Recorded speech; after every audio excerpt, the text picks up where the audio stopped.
Do I have to sign a waiver for this? Maybe. How you doing? Nice to see you, my friend. You too. So this episode of Sittin with Gittin, we've got my friend, ex-drifting competitor, serious competitor, rallycross driver, stuntman, Pikes Peak, mad skills, Rhys Millen. Mad skills. Oh. I'm throwing it back a little bit. Yeah. So we're at the Pennzoil 400. Rhys is one of my Pennzoil teammates. Rhys has been doing a lot of desert racing these days. Yep. Right? Yep. And still doing a lot of stunt driving. Yeah, really busy with feature films and lots of TV commercials, and then obviously transitioned out of drift in 2012. Went into rallycross into 2014 with manufacturer support, and then now kind of found our way through the UTV market into off-road racing, which we've now newly designed a four-wheel drive platform.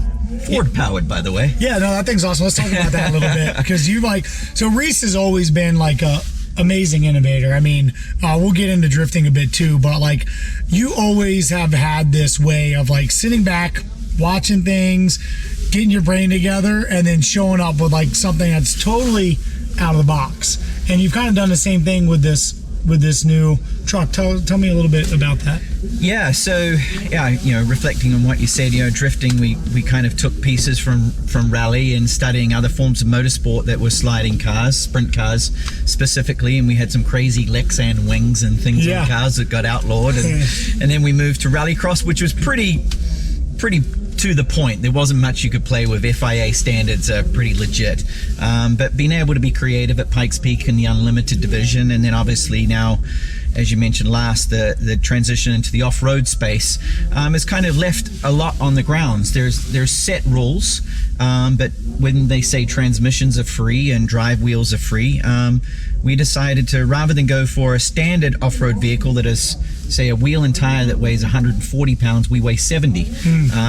Combined vehicle weight that weighs 6,000 pounds, we weigh just a tick over 3,000 pounds. So with those numbers of unsprung weight and chassis weight, we've actually gone, rather than a traditional, say, 450 or 800 horsepower V8, we've gone with a little 2.3 liter Ford EcoBoost, and it works really good. Yeah, that motor rips. Like a lot of people, especially with the Mustang, like, oh, EcoBoost, I want a V8, but like that thing rips. And you just told me you have 5,000 miles on it. 5,000 miles on gearbox, differential, and motor. We're starting the Mint 400 in a couple of weeks here, still on with the engine that we put in the car in January of last year. Wow. And what power is that motor making? Stock turbo? Yeah, we actually just tried a new turbo, which is the new RS, and maybe didn't have a lot of time on the dyno with it. Oh, the RS turbo? Yeah. Yep. So we're still on the standard Mustang setup that comes with the car. Stock turbo, stock block, stock internal, stock ECU. We're just using like a Cobb tuner. So 22 pounds of boost, trims on ignition timing and fuel. We're about, say, 400 horsepower, 440 foot-pounds of torque. But throw that behind 6 speeds and a lightweight little car, and it scoots. And so you have is it paddle shift or sequential? Sequential. Okay. Yeah. Sick. Yeah, that's rad. Yeah, that RS, they actually put that turbo on the new Hypo EcoBoost. Right. So it does have some much better output. So when you let's step back to drift a bit. So when you came into drifting, it was funny because like it was all of us knucklehead drifters that had just like learned, we think we're self-taught, right? Right. And here comes Rhys, like this coveted, he's a Millen, right? I mean, his dad, Rod Millen, and him had success at Pikes Peak. And he was the first, like, real, I think, professional effort. I mean, Sam had the Viper, but, like, you it was actually a second stage. Yeah, so we had support from a manufacturer in Mitsubishi in rallying. That went away, and we were looking at effectively what was the next best marketing opportunity for the company. I actually went to a drift show-off at Irwindale and bought my rally car there, and we qualified number 1. And then it was all-wheel drive, or you just made it all-wheel drive? What? Still raised up, still with gravel tires on it. And I think Alex Pfeiffer at the time qualified second in a Corolla, and they said, okay, so now we're going to do this thing called tandem drifting. And I'm like, really? What is this? And they're like, he's going to chase you and then you're going to chase him. And I'm like, I'm going home, car on the trailer and left. Just forfeited, because I'm like, I've got 4-wheel drive, I can't slow the car down, and it was not going to work. So but I left with the impression that the fans still today, somewhat 14 plus years later, have. It was the respect for the talent of the drivers and the vehicles, and that's what kind of brought me into the sport. Looked at it from the outside of what makes sense, and we had the first V8 when we signed up with GM Pontiac division and bought in the Pontiac GTO, and then followed suit with Sam with the Viper. So, and then now kind of big displacement V8 engines for the most part are kind of what's the norm. Yeah, so Rhys came out, and you came with that car, and you like smoked us all. That thing was so fast. I mean, you were the first one to put forward bite, a ton of forward, the right amount of side, and that car just drove away. And that did flip the switch on the V8s. We were like, oh, yeah, what's this? I mean, I had a V8 at the time, but everyone else was still running 4-cylinder turbos, you know, and it just changed the game. You're 99.9% right in what you say. I will throw myself under the bus on this one. And first round at Road Atlanta, and although we knew how to set the car up and I had experienced sliding cars, it was always not sliding cars for style, it was sliding cars for speed in rallying and Pikes Peak. So we come to Atlanta, I think it was like 2005, and we don't qualify for round one. We are cut from the show because I didn't know how to use the handbrake at 100 miles an hour. Right. Which, funny that you say that, because the first time I ever pulled the handbrake was at Road Atlanta in 04, my first Formula D event. Yeah. So in turn one, you couldn't get well, we had the brake set up wrong. It was a pass-through system, and at that point, you know, everyone's still learning. So you couldn't get left foot brake pressure to slow the vehicle down from a high rate of speed and hold angle. Right. So that's when we went back to the shop and kind of were the first ones to put on a dual set of calipers. Obviously back then front tire size was smaller and a lot of things were different than what is today, but that kind of set the norm for what was then. Wow, were you the first? I didn't even process that. Yeah, because we definitely had the pass through, and like we were familiar with hydraulic brakes coming over from rallying, and everyone was still on cable assist. And then we put on a set of second calipers and went to the next round and won it. So it was, you know, just a transition period, and great to be at the ground roots of the sport when it was there. Wow. Damn, you were so innovative when you processed that. Like, we've actually switched back now to single brake. I see that on these cars. Yeah, well, these are the demo cars out here. We're, like I mentioned, Pencil 400 doing rides. Rhys is doing a cool like stunt show, talking through the movies and how he does things. But the race cars, just to save weight, sure, we took them out, and I'm using the pass through. And like the only downfall of the pass through is the feedback, and especially with your style coming from rally, you really relied a lot on the front brake, so you had to dial it all forward. That makes sense. Yeah, my style was and still is very much a lot of left foot braking as a technique in rallying. It just transitioned into drift. You know, the standard drift style now, and which I actually had to adapt to as the sport progressed on speed and angle.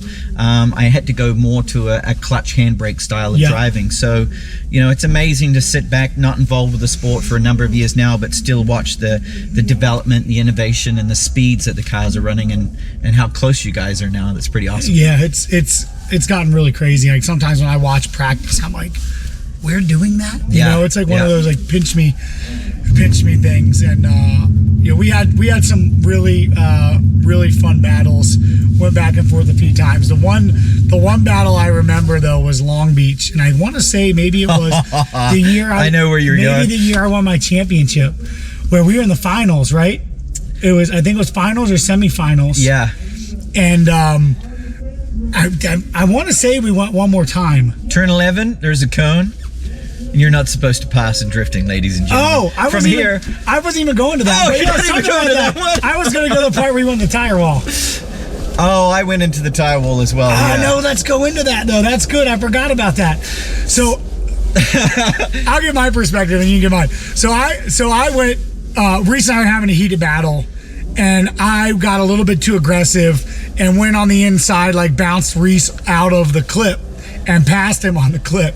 And I think I don't remember what happened in like results wise with that, but I do remember immediately after that, Rhys executed the most beautiful pit maneuver ever on me. So like I was done, I was all pumped, I was like, yeah, got him. And all of a sudden Rhys comes up and I'm like, whoop whoop, and just spins me out. Like it was well done on that, by the way.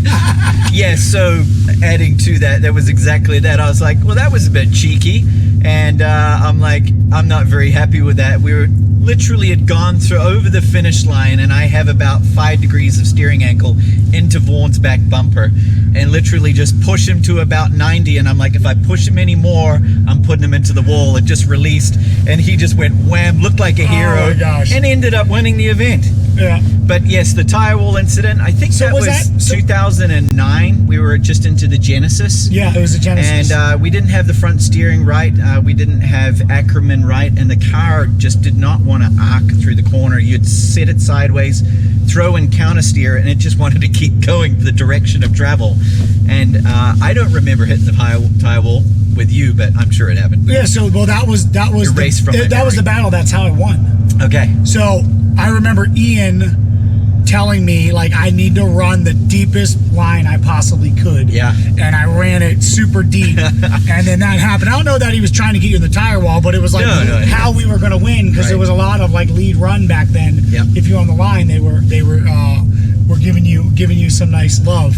All right, so before we go, I want to see if you remember this. So back in the Drift Alliance days, which by the way, Rhys used to have so much fun with us. Like I was trying to explain, like we thought Rhys was like this huffy, stuffy professional driver coming in. And again, we were snot-nosed kids, you know what I mean, back then. Torn shirts, open palm, back slapping bruises on their bodies. Yeah, I mean, we were just getting wild, and but Rhys very like quickly really impressed us with like who he really was, right? And it's that thing that like now all these years later people have these perceptions of me, you know what I mean? And it was very similar to like what our perception of you, a successful person, whatever. But Rhys was super cool and super fun. In fact, like we multiple times were trying to initiate him into DA, but we used to have our intro songs. Yes. So we were in Chicago, it was 05 or 06, and so we were playing this stunt on Rhys. We had this idea to put a song on for him during his intro song. So he had an intro song that I normally do. So that day after the driver's meeting, I made this CD in my IT job. I had a CD printer, and it said Rhys Millen intro song, and I put mine on top of it, and I had Tony's and Chris's. And then I'm like, Rhys, yeah, just give me yours, and I'll give it to FD. So I took Rhys's, put it in my back pocket, gave it to FD, gave all these to FD. Was that the Midnight Oil song? Yeah, so when Rhys got out of his car and waved, it was the Land Down Under song. Yeah. And obviously you're not from Australia. New Zealand. He's a Kiwi. Yes. But it was still really funny to us. That was classic. And so that was one of the classic memories that I have. And you took it well, and you were laughing about it. But towards the end of my involvement in drifting, though, I did earn the badge of honor, and I got a DA sticker on the back of the car, and I was able to run Irwindale Speedway introduction rollout as an additional driver. So it was pretty good. Yeah, we love you, Rhys, and super pumped to be working with you and with the Pennzoil, and hopefully we can have some fun here soon. But I'm keeping my eye out on your, what do you call your new truck that you're the Jackal. The Jackal. Yep. It's badass, and we've been talking about it all week, and Rhys like, yeah, you need to come out and test it. I'm like, will this work for King of the Hammer? So we'll keep brewing some stuff. Yeah, cool. Keep up the good work, man. Congrats on everything you've achieved. It's awesome to watch. Yeah, you're an inspiration, man. Appreciate you. Thank you, guys. Perfect. Cheers. Thank you, Rhys. No worries.